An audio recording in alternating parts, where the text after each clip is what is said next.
Hey, everybody, welcome back to yet another Journal Club brought to you by Lifespan.io. I'm Dr. Medvedik. As usual, we have yet another fantastic paper to present here on the topic of longevity and aging research.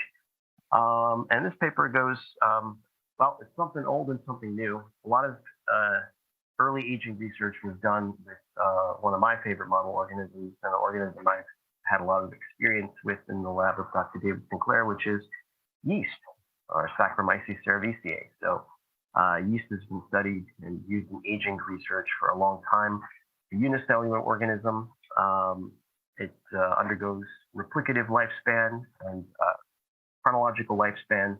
So you can study it by poking it with a micromanipulator, or these days using a microfluidics device to see how many times these organisms bud or give offspring, daughter cells, and they've got a limited potential to do so. And this paper here, although it uses yeast, it adds a bit of a complex twist to it. So it involves a synthetic biology circuit to essentially create, according to the authors, one of the longest living yeast strains to date. So I'm going to predict that I'm going to go on a limb here and say this. I think this paper here is going to be one of the milestones of longevity research or aging research. So I'm really super excited regarding what the authors have done. But before we jump into the paper, I'm going to remind everybody at the beginning and at the end that we've got a conference coming up in August 10th and 11th. So the Ending Age-Related Diseases Conference. What is this, the 6th annual one we're doing right now, Steve? Man.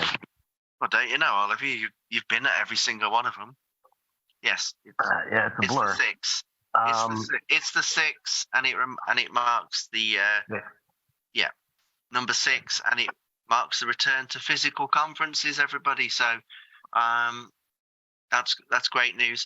I will stress that it will also be a virtual conference too, so don't worry if you can't get to New York. And there are options to join us online and watch the conference too. So we are going hybrid, which is great. And we've announced the venue as well. It's going to be at the Capitale building, which is an old historic bank building in New York.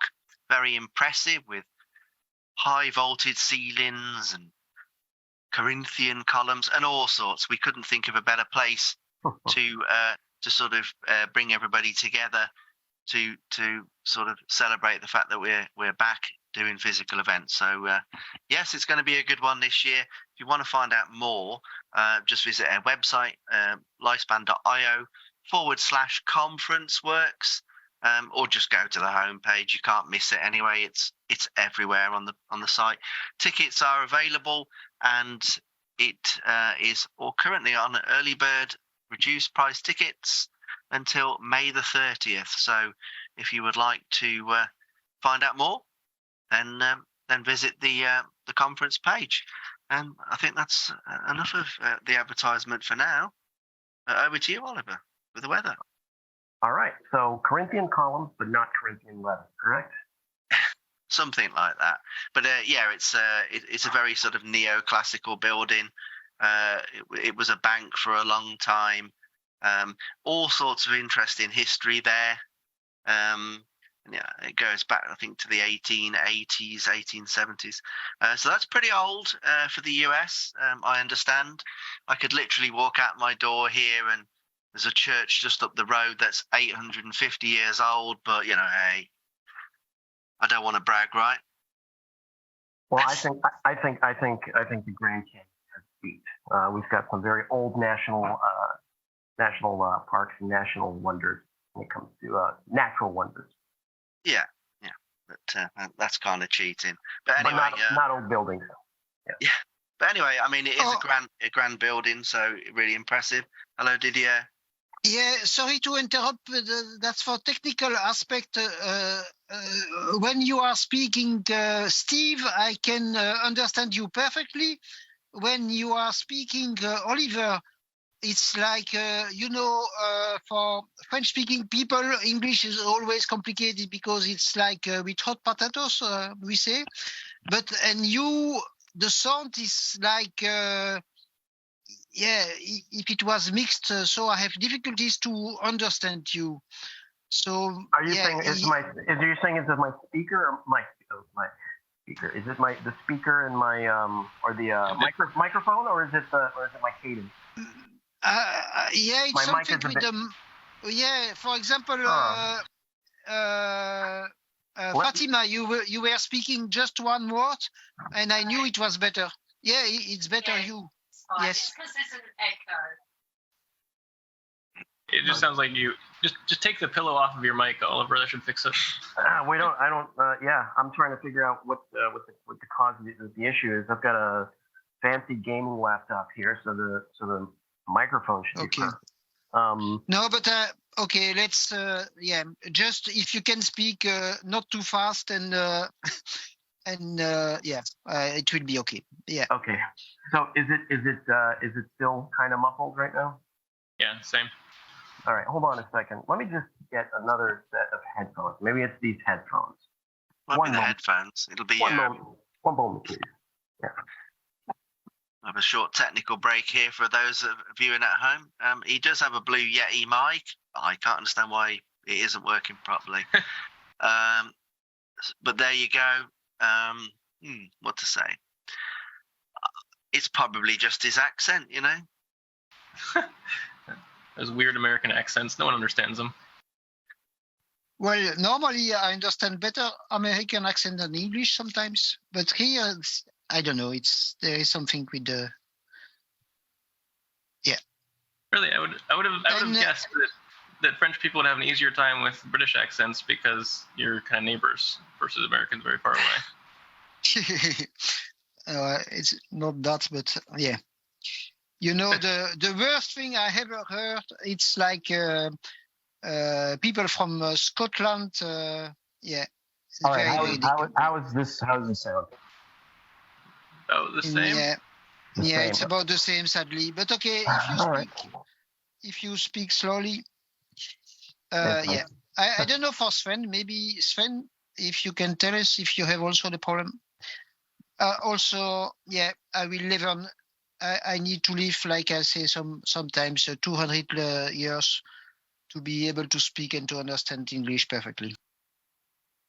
Yes, Oliver's sound is a little bit muted or damped, but it's fine for me to understand. But of course, I have a headset on, so maybe that helps as well. Okay, we will. It's the echo. It's the acoustics in the room you're in, I think, Oliver. Yeah, it's really that because all the others there is no problem. Maybe this time and for the next time, if you can change it, it's better. We'll get you in a recording studio next time. Well, I probably won't be able to change apartments, but we'll try. Right. Anyway. Okay, let's get back to it. Let's get on with it. Let's get on with it. All right. So, without much further ado, let me share my screen here, and take a look at the paper for the first time. Oh, there it is. Let me maximize this. Oops. There's too many toolbars and things all in the way here. Okay. So this is the paper. It's a science paper that just came out this month. Engineering longevity, design of a synthetic gene oscillator to slow cellular aging. So this is a yeast paper. From a number of labs have been basically working on yeast for many years. Lorraine Pillis, Jeff Hasty, Nan Howe. You probably recognize some of those names if you've worked with yeast. So this is a Zhu et al. Paper. And these folks all come from the University of California, San Diego, UCSD in La Jolla, California. And what does this paper do? Well, just going back a little bit, I mentioned people working in yeast. David certainly started with yeast. David Sinclair over at Krenti's lab at MIT. And a lot of the focus was, so there's a lot of genes that regulate the rate of aging in yeast. And one of them, which is covered in this paper, is one that goes back many years, which is SIR2. So we've talked about the sirtuin class of enzymes, which are histone deacetylases, as well as deacetylating other proteins as well, and they regulate their function through deacetylase activity. The SIR2 so there's a number of sirtuins in mammals. There's one in yeast, which is SIR2. And what did these folks do? So it's an interesting application. So yeast is a very powerful organism because you can genetically manipulate it pretty well. And there's a lot that we can still learn about, I believe, the longevity and aging mechanisms using yeast as a platform. So when I was in David's lab, we measured replicative lifespan by essentially using a micromanipulator by poking the cells very painstakingly and separating out the daughter cells as they divided and literally just counting them right by eye. More and more folks are using a microfluidics approach these days to do this. So instead of parking yourself in front of a microscope and poking away for half the day, and then putting the plates back in the fridge, coming back the next day, and so on and so forth, days on end, you can essentially capture the yeast in a microfluidic chamber and have a camera count how many daughter cells come off of the mother cell before the mother cell basically is depleted in its replicative potential, right? And then you generate a lifespan curve this way. And there's a number of genes that regulate how many times a mother cell can do this. And one of the genes is SIR2. So it's been known for some time that if you overexpress SIR2, you can extend yeast replicative lifespan, amongst many other genes as well. So let me go back to a earlier paper that these guys did. Whoops. Oh, I don't think I have that one up here, but anyway, I'll go back to the current paper that they have. So in 2020, what they did, and this reminds me of early research that was done, I think it was by Leland Hartwell, where morphological changes in yeast were correlated with the cell cycle. So these were the CDC mutants, cell division cycle mutants, and these were discovered, I believe, initially in yeast, where various mutations had yeast stuck in various phases of the cell cycle. And then researchers were able to piece together the various genes that were responsible for the cell cycle, which is conserved in pretty much every organism. So, and that led to Nobel Prizes. So they did something very similar in a 2020 paper. I believe this was Jeff Hasty's lab. It may have been Lorraine Pillis as well. I can't remember who else was on it. But what they noticed was, as yeast were aging, as the cells were undergoing replicative lifespan changes, a number of things happen. The cells get larger. So that's one morphological change. They also slow down in their cell cycle dramatically. So they get slower. They basically get slower and fatter, kind of like us, right? And another thing was that there are also morphological changes in the nucleolus. So the nucleolus basically has genes that are responsible for basic ribosome biosynthesis. And in yeast, these tend to be multi-copied areas of the chromosome, and they're in a region of the nucleus called the nucleolus. And what happens is that it basically gets fragmented in a subset. About half of the cells that undergo that basically stop dividing and essentially die. So about half the cells had this kind of nucleolar fragmentation, and the other half that were dying, they had really tiny daughter cells, but a normal nucleolus. And the really tiny daughter cells had mitochondrial dysfunctions. So of course, mitochondria are required for respiration. And yeast can respire, although they prefer to undergo fermentation, right? So we use yeast to make beer and bread. So they undergo ethanol fermentation. and they actually prefer it if you put it on sugars like glucose. But they could be nudged into a respiratory state as well. So they noticed that there were these two general populations of yeast that had either nucleolar problems or mitochondrial dysfunction. And I find that very interesting because that paper started to tease apart what exactly is going wrong in these cells that are undergoing replicative aging, or a loss of replicative lifespan. And the way I see it is that they're starting to characterize the different kind of entropic states, if you will, and what sort of goes wrong aberrant when the cells age. And it appears to be that, at least for replicative lifespan, it's interesting that there is this sort of bimodal breakdown, that it was either the nucleolus got screwed up or it was the mitochondria. And they didn't notice any other aberrant problems, although that certainly there could have been.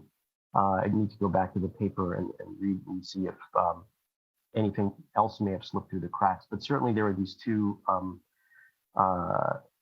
major pathways, if you will, of aging that were taking place. So fast forward to this paper, they wanted to see if they could manipulate either of those two pathways to greatly extend yeast lifespan. And so that's kind of one really cool thing, is that they basically were able to parse, what exactly is breaking down.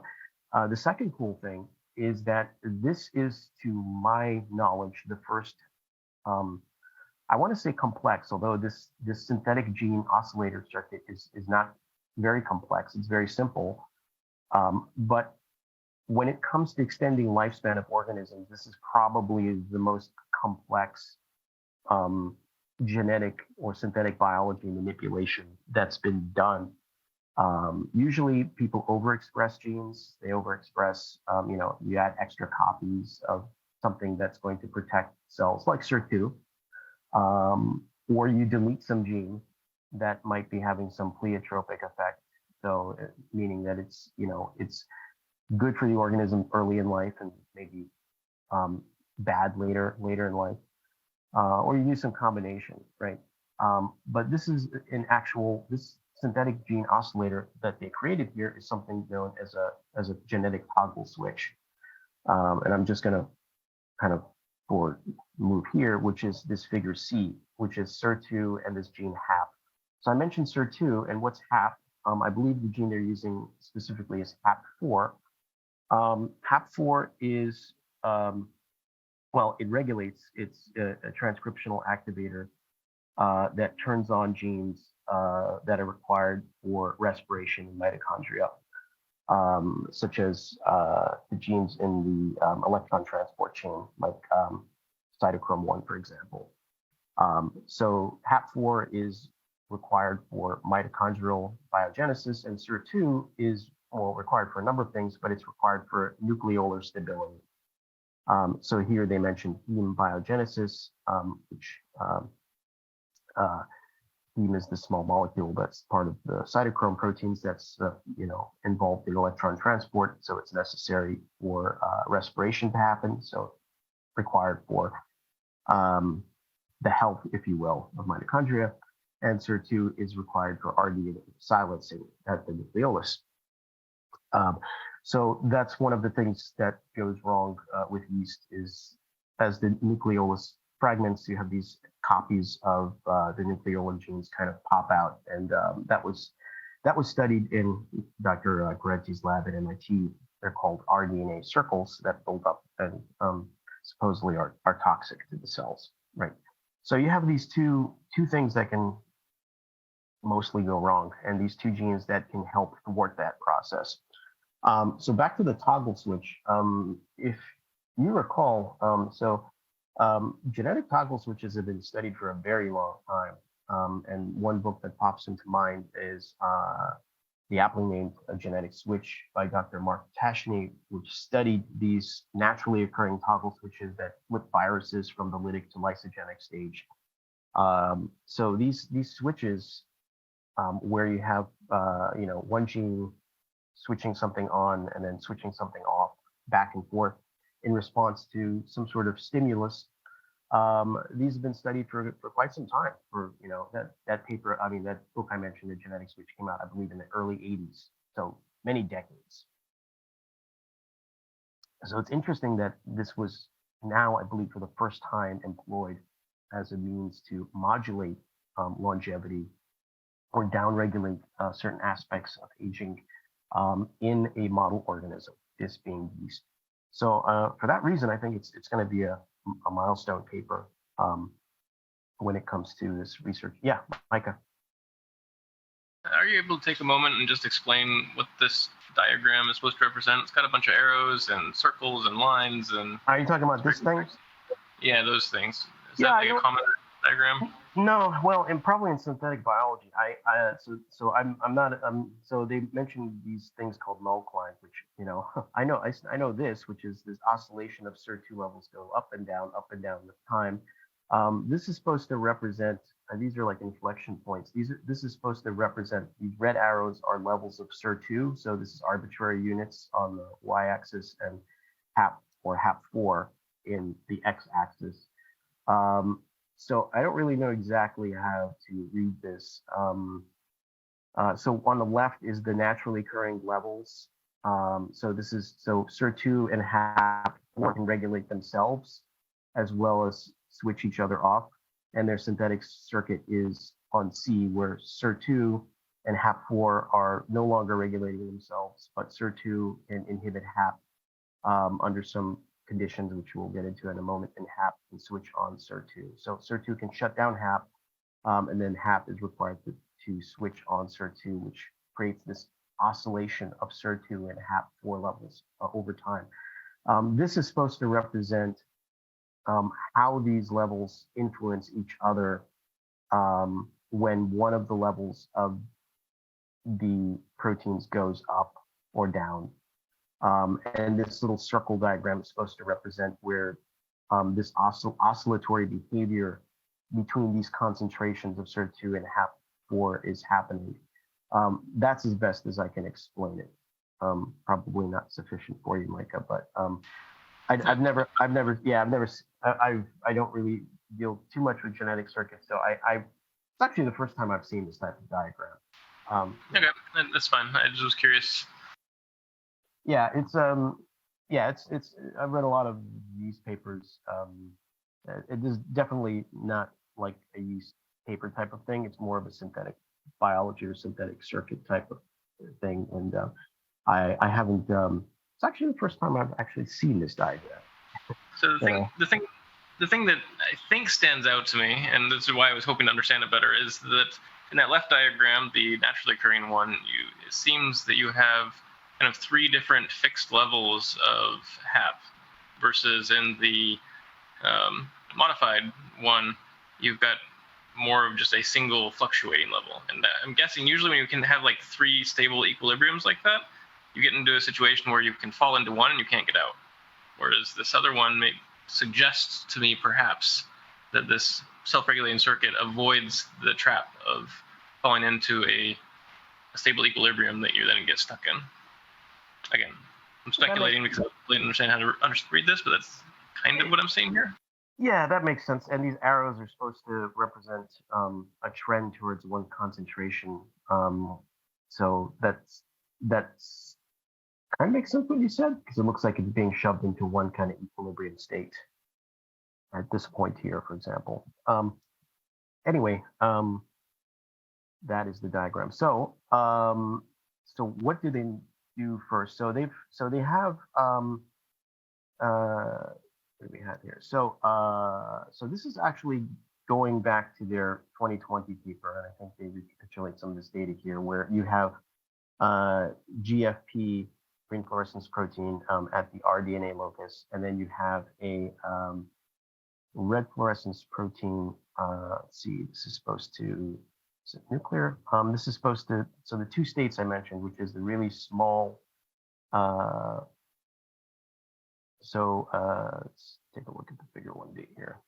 So nucleolar fragmentation is one category of damage that's occurring. How do they measure that here? Stable.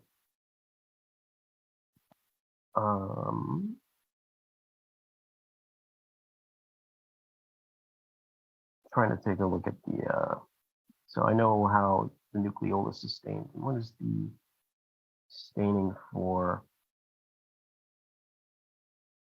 a mitochondrial dysfunction? Trying to look at figure 1A.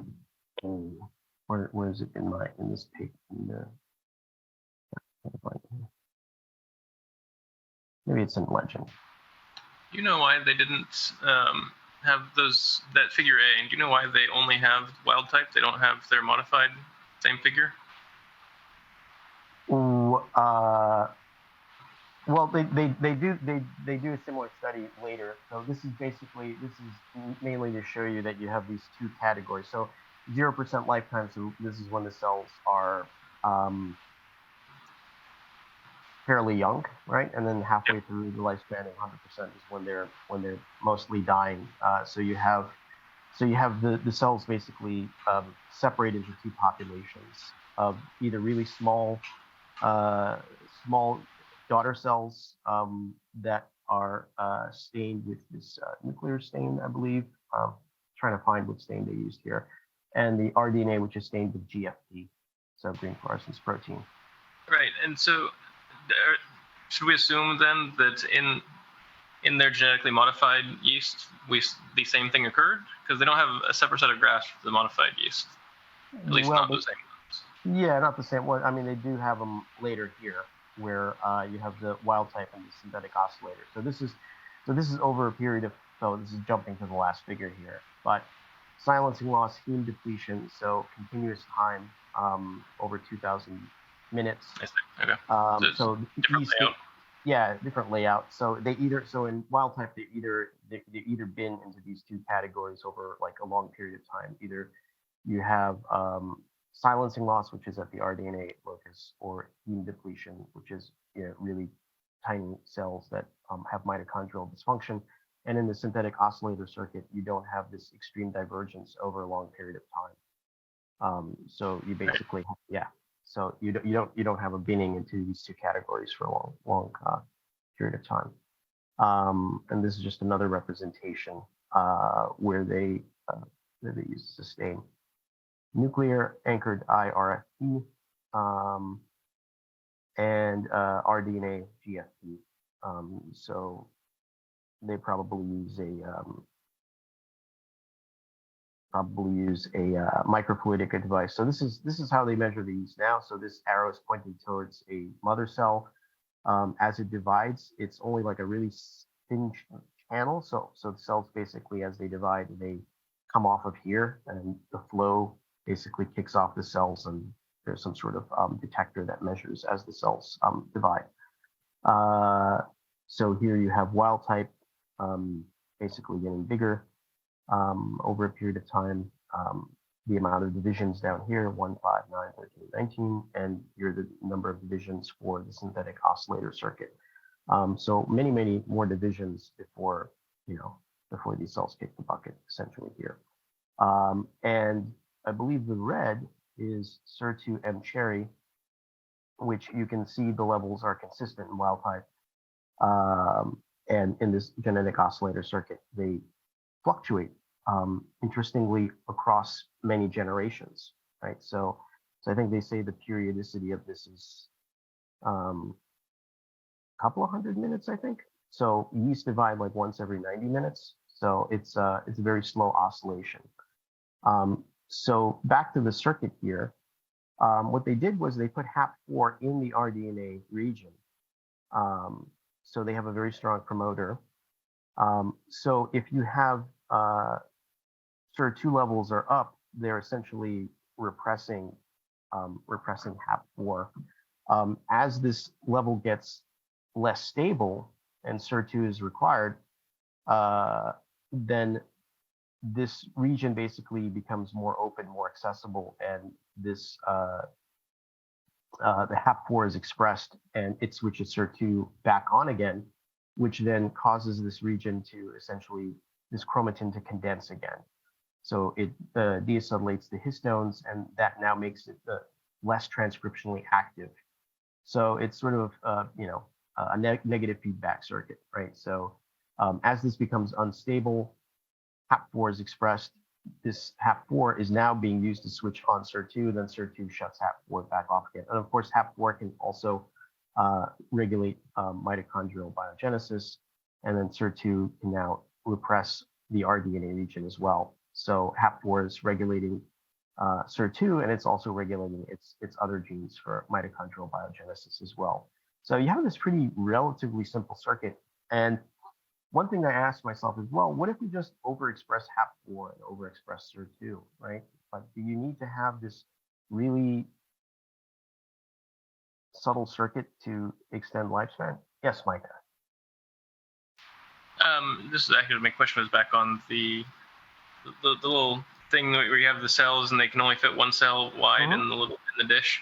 How do you guarantee that the daughter cell comes off the top and the mother cell stays on the bottom and you don't get the other direction? Well, you probably, to be honest, I haven't actually worked with this microfluidic system. I did it millions, well, maybe not millions, but certainly 1 million times almost. I used a hand micromanipulator to separate off the daughter cells. I would assume that there's probably a laminar, some sort of flow that's going from one direction to the other.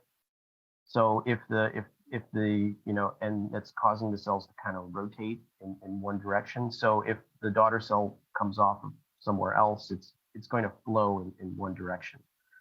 Are the daughter cells sufficiently different from the mother cells in yeast that you can? Yes. Like you can have one that's motionless and the other ones are more free flowing in a fluid.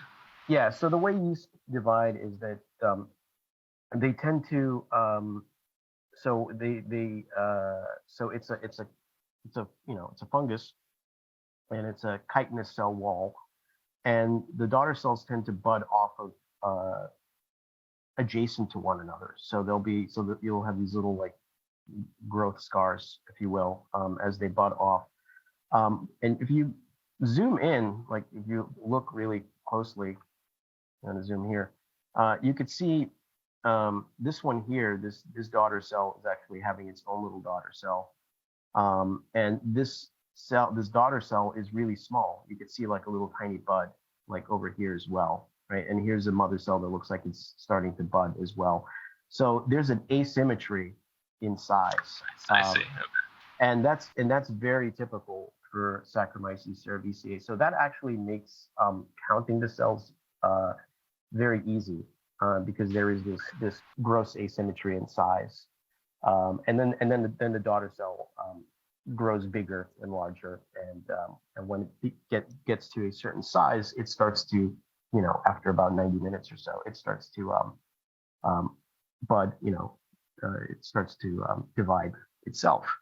So for that reason, it's very easy to work with under micromanipulator, but it's really tedious, painstaking work. So people have developed these microfluidic devices that kind of run in the background, and you don't have to poke them with a fiber optic needle. So what they show here is they looked at different. So again, this is just to show that they have this genetic oscillator working, and it's consistent for a long period of time before it breaks down. So SIR2 M cherry, that's not in the genetic oscillator circuit.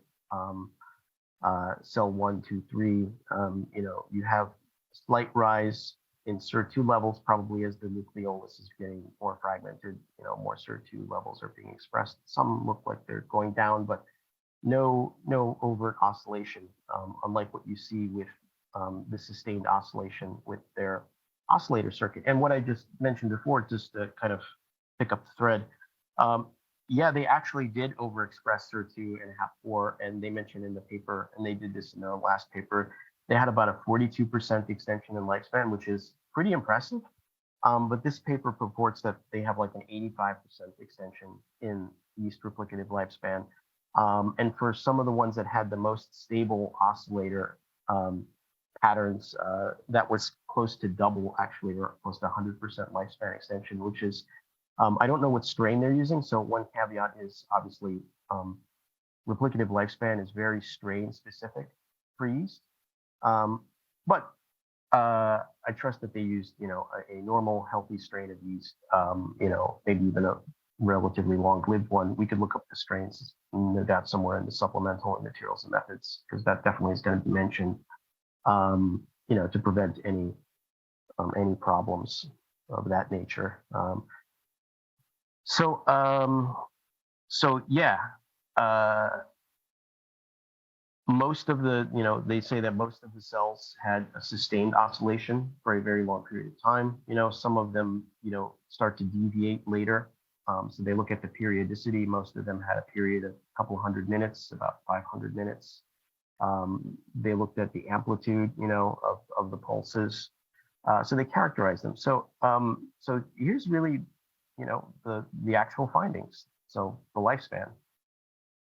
So here's the, replicative lifespan is 21.6. That's the average. So you've got fraction viable. You start with 100% cells that are alive. So however many cells you count, I don't know how many they counted at each go, but it's microfluidic. So they could, 131 cells,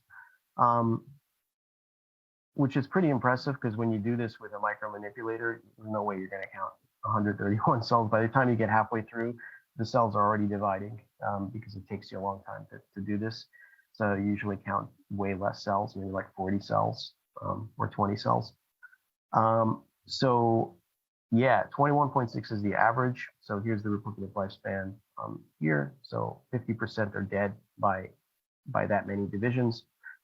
Here's the oscillator. So 39.3.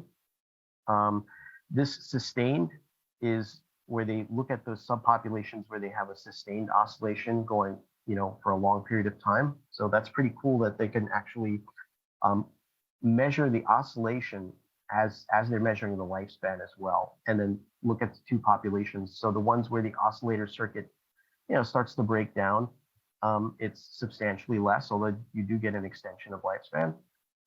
But this kind of fine-tuned oscillator actually gives you a much more robust extension. So this is pretty significant. So, the authors are claiming that this is the longest, extension to date for a yeast. And you notice here that the cell cycle length is also much more consistent over time. I mentioned earlier that there's a number of things that break down as cells age, and one of them is that their growth cycle, their cell cycle starts to slow down, right? So you start with about 90, about an hour and a half, it takes for a yeast cell to undergo one division, and that's consistent for about half of its lifetime. And then you notice it starts to slow down. So the gray is just the error bar. So it gets slower and slower and slower. And you notice with the oscillator that the this happens at a much lower rate, meaning that in general the cells are healthier, right? So their cell cycle is progressing at a kind of more normal rate over time. So that's pretty impressive, and also their replicative lifespan is much more consistent. So this is a graph where here's the wild type and here's the oscillator. Meaning that over, that you don't have a kind of a wild fluctuation with sort of the death rate. It's kind of much more consistent over time before they start to die. Yeah, I think we skipped over here where they basically show that the oscillator maintains a balance between rDNA silencing and heme biogenesis over a long period of time. So you don't have this binning of these two subpopulations. So I'm going to stop sharing here. I think, so Micah, when I saw this paper, we spoke a couple of journal clubs ago about, potentially doing something, a regulatory circuit that regulates lifespan in mice.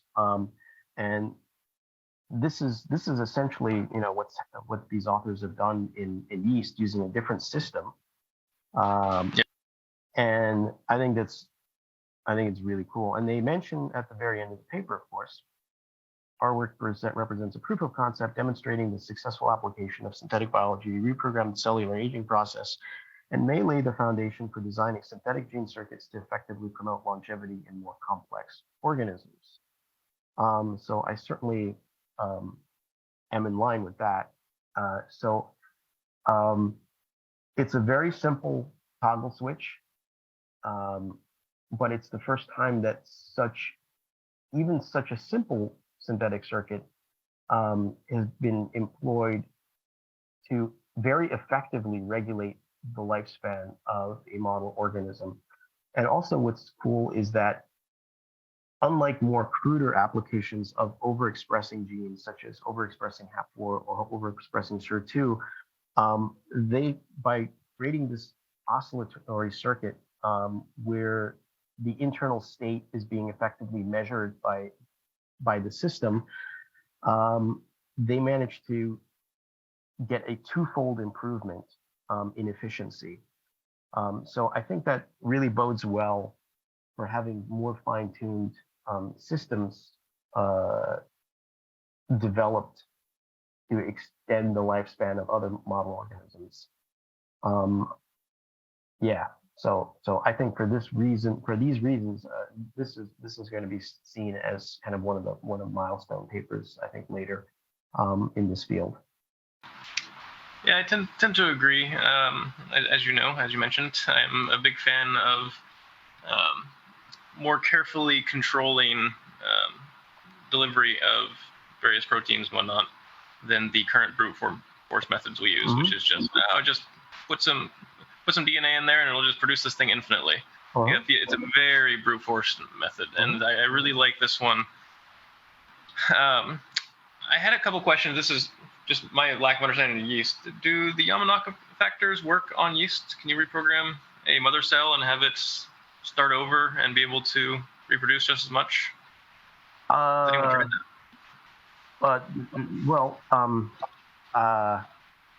that? So in general, no. I don't know if there are any homologs to those particular genes. Obviously we're dealing with so yeast aren't really differentiating in the sense of mammalian cells. They're not gonna terminally differentiate to a non-divided. But I mean, just as with humans, we know that a yeast daughter cell doesn't keep the mother cell's age, right? It starts out fresh and ability to reproduce. So clearly there is something that's happening in the daughter cell that allows it to then start over. Is it just we just haven't figured out we figured out what that is in mammals, we haven't figured out what it is in yeast yet? We have figured out to an extent, not that this accounts for everything, but at this point now, many years ago. I keep thinking back, I'm like 2003, that was a couple of years ago. That was 20 years ago. Oh my God. I was like, it's still the 2000s. But I guess approximately now, 20 years ago, maybe a little bit less. It's been noted that various damaged proteins and also rDNA circles tend to segregate within the mother cell. So the damage goes in one direction. So essentially the mother cell is sacrificing itself by sequestering the damage. And as the daughter cell comes out, and you can disrupt it, and SIR2 and actin, I believe, is also involved in this process. So it's an active process to shunt the damage in one direction, which is towards the mother cell. Have you, this is going to be an odd question, have you followed any of the recent presentations by Yuri, I don't know how to pronounce his last name, of Youth Bio, Yuri Dagan? No. He presents at a bunch of conferences these days. In his latest presentations, he keeps mentioning that apparently some labs, and I bring this up in hopes that you may be familiar with it, some labs have found that they can achieve that shunting without division. Like they've been able to get the shunting without the damage clearance without the division, suggesting that it's not it's not so much that the mother takes on the damage and the daughter doesn't, but it's this study that he was referring to suggests that it's actually the daughter has the ability to clear it and the mother just simply doesn't. Similar to, again, in human cells have the ability to clear the intracellular damage, but they don't unless they're going through the fertilization and embryogenesis. Yeah. Well. So what you're saying? Well, I was hoping that you were familiar with it and you would knew more about it. I don't have the reference to the paper at the moment, so if not, we can just move on. Well, yeah. If you have a reference to that, I'd love to hear it. So what you're basically saying is, there's kind of a subtle twist to it. You're saying that the machinery to shunt the damage is more active in the daughter cell than in the mother cell. Is that correct? But it's still going towards the mother cell, so it still needs to get exported someplace. Right. So I think what they showed, again, I'll see if I can find the paper. But I think what they showed was that there is a process that you can activate in a mother cell that will clear the damage from the mother cell without a division. Like it just eats it or deletes it or kicks it out of the cell. They don't think they know exactly where it goes, but it disappears without the division. Because it was the reason he brings this up is because the position you're describing is definitely the accepted position. But then apparently there's a study that shows that, well, it turns out that we can actually get that same process to happen without the division. Well, again, I'll see if I can find the paper. Yeah, I mean, certainly, yeah, certainly, I'd be interested. I mean, it one way or the other, the damage is getting removed, whether it gets broken down in lysosomes or it gets secreted out somehow. But in an actively dividing cell, yeah, you can definitely track the damage and see that it accumulates in the mother cell. And you could this process of dividing cells, shunting damage towards one cell preferentially is also seen in metazoans. There's a paper in fruit flies that came out a couple of years back, which showed that this process happens. I think it was in fruit flies. I think most of the cells are not mitotically active, I think, in fruit flies, but this is early in the developmental stage of fruit flies. So I'll have to find that paper. But this is definitely this process of actively shunting damage, this asymmetric apportionment of damage is seen in a number of different cell types and organisms, not just unicellular cells such as yeast. But there's probably other mechanisms as well, and I would love to see the paper that you're referencing, Micah. So with that said, I think we'll definitely see this being applied to other organisms, such as mice. Of course, not with SIR2 and HAP4. There's a number of different sirtuins in mammalian cells. And our cells already undergo respiration, pretty readily. So there'll probably be other things that we want to regulate, such as perhaps when it comes to de-differentiating cells with Yamanaka factors. But I think this paper here is definitely pointing in the direction. It's definitely a positive, right? So it's suggesting that if we do have a much more sophisticated control over regulating these genes that can regulate longevity, that we will see a significant improvement over kind of more cruder techniques. And it's the first paper of its kind in this direction. So yeah, I think it's going to be kind of one of the classics looking forward into the future. That's my take on it. So super excited about this paper.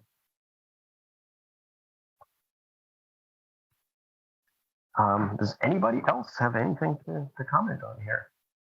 It's a short paper, but it builds on really cool work that was done in 2020, which again, the other cool thing that I think has come out of this is that the authors were able to, see this sort of bimodal effect of damage, right? So either the cells had mitochondrial dysfunction or they had nucleolar dysfunction, which is really cool to see, to see the characterization of the exact type of damage that's leading to a loss of replicative lifespan. One other thing that I want to comment on, and I think we were talking about this, Micah, when it comes to applying this to higher organisms, is eventually, so these cells, as long as as long lived as they are, they still die, right? They don't live forever. They don't the curve doesn't just keep going at 100% or keeps going. They still have a lifespan curve. So this oscillator circuit breaks down over time, right? And there could be two reasons for this. One reason could be that there's other damage that accumulates that doesn't have anything to do per se with the nucleolar dysfunction and the problems with biogenesis of mitochondrial function.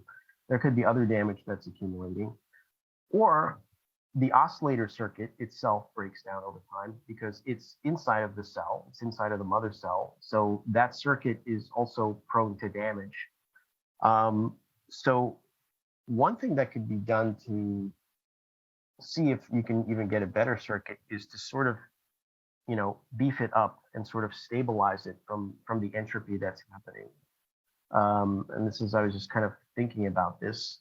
How would you do that, right? Because the circuit's also in a kind of, because the way it's working, it's in an unstable region. So the half-4 is stuck in a region, which is prone to instability. And the SIR2, this is, I think, the native locus that's under the control of this promoter CYC1, which is regulated by HAP4. You might, the simplest way to fix this is obviously, as the cell gets older, inject new copies of the circuit. And it's probably not very practical. It's probably hard to do that. Another way to maybe fix this is if you somehow have backup circuits that are somehow silent and are protected, by having the region of chromatin condensed and then somehow decondensed later.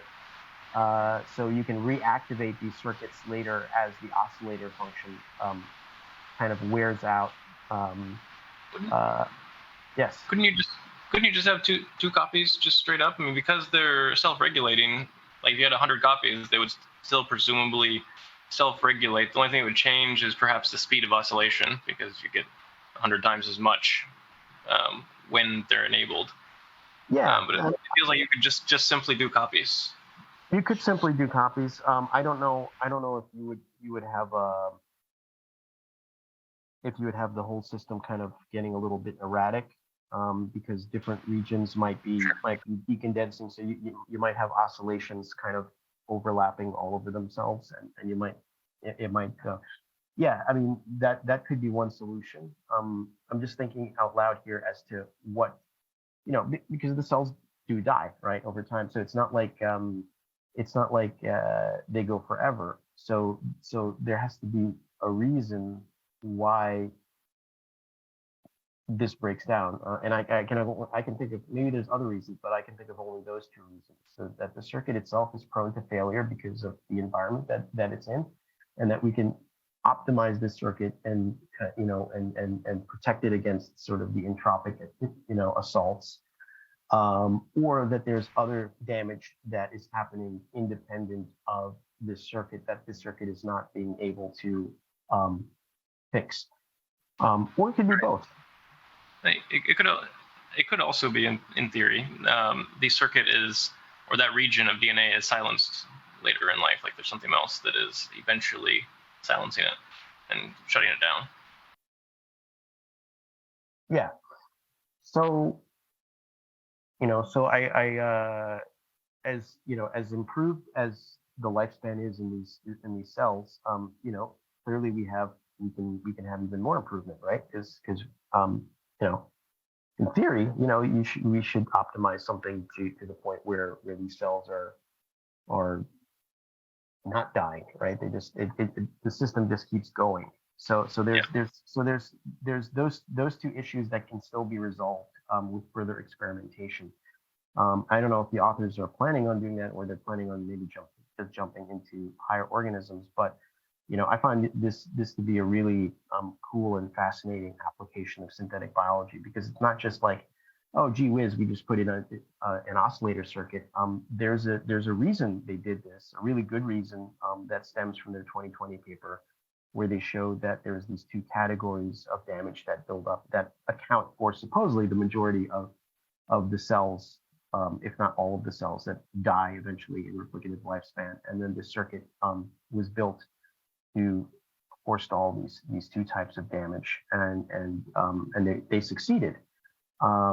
And even though the success wasn't complete, because the cells aren't immortal, they're still, they still peter out and die. That lack of success, still hints at other things, tantalizingly hints at other things that might be going wrong. Either the circuit is being buffeted, by the internal entropy of the system, or there's other breakdowns that are happening that this circuit is not addressing, or like I mentioned, both, right? So we can certainly build upon that to answer those questions as well. So really love this paper.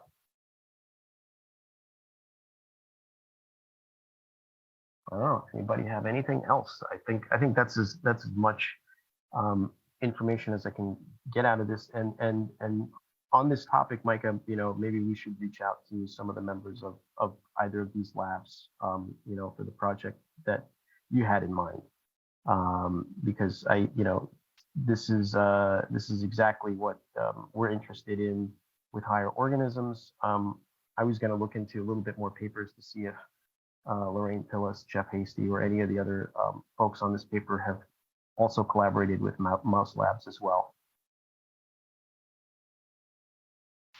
Yeah, I think that what they're doing is definitely right along the lines of what I'm interested in. I think it gives me more optimism that creating these genetic circuits will not be the hard problem. I kind of suspect right now the hard problem is going to be figuring out what to trigger on. Like when is the right time to trigger these things, and then also when is the right time to stop the triggering, right? How do you turn them back off at the right time? Because with the epigenetic reprogramming, as we all know, if you turn them on too long, you get bad things happen, and if you don't turn them on at all, you die. And so figuring out this paper is just super reassuring. Just seeing other people in the field doing it also reassures me that even if I don't manage to solve it, hopefully it sounds like other people are thinking on this line, which is good. So hopefully someone can figure out this problem of how do we get these circuits to do the things we want when we want them. Yep. And this is pretty cutting edge. This paper just came out a few weeks ago, I believe.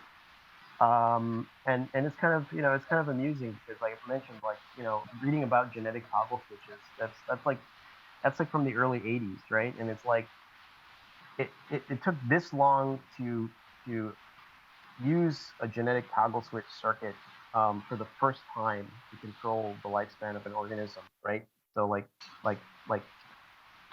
a half a century later, right? But of course, that's not a fair indictment, because it took many years to figure out that that there was this bimodal type of damage that happened in yeast, a couple of years ago, and that a genetic toggle switch would be perfect for kind of regulating the damage. So yeah. I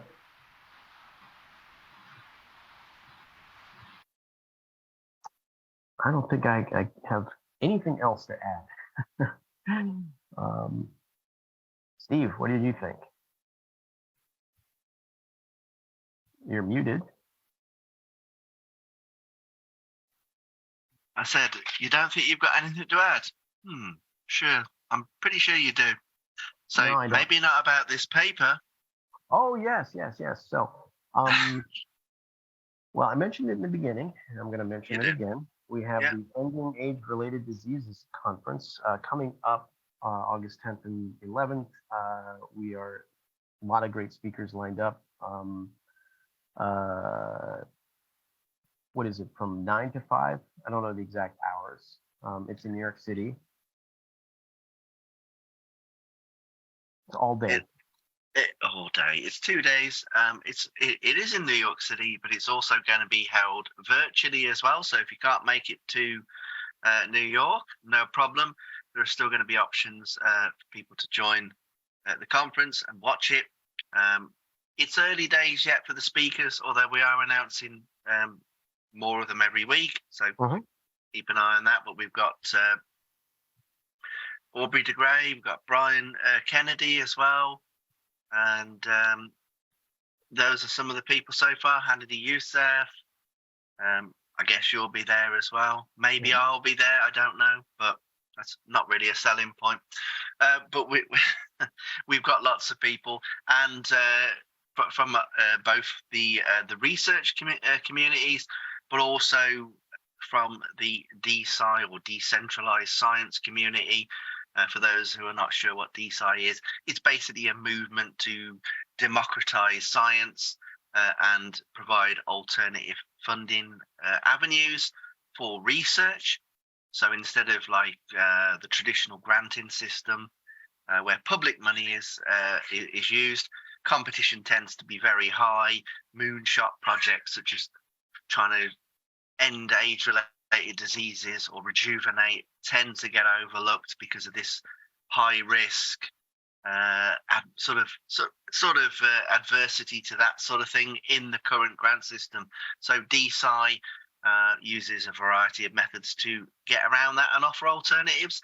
In fact, Lifespan.io itself, our crowdfunding platform, is an example of decentralized science itself. So this year we're going to be combining those two worlds together because they're a pretty mutual fit. We're going to talk about lots of new research, exciting stuff that's going on, and there is a lot of stuff going on at the moment. Quite a few things in human trials, all sorts of stuff. And we're going to also be talking about funding, investment, and all kinds of other models. So there you go. Keep your eyes on it.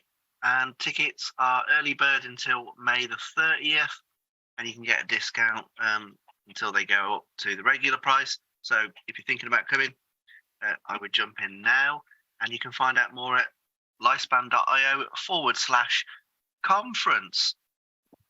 And the weather in New York City during late May is great, by the way. So right now it's the weather's perfect. We have a really good spring weather. I can't predict how it's going to be on those particular days, or even late in August. It's going to be wonderful as well. The hot summer peak of July is kind of starting to dwindle away. So you've got Jones Beach. So if you're coming to New York City, beaches will still be open. You can go to Long Island. I don't know. If you're planning. If you're wondering what to do in New York City, there's lots to do in the area. So. Did you say beaches? Like beaches? Yeah. BEACH. Are you talking about Coney Island again? No, I'm talking about Jones Beach. I'm talking about Long Island. I'm talking about a little further out, right? I've never heard of anyone talk about New York as a beach destination. Like New York is not. New York.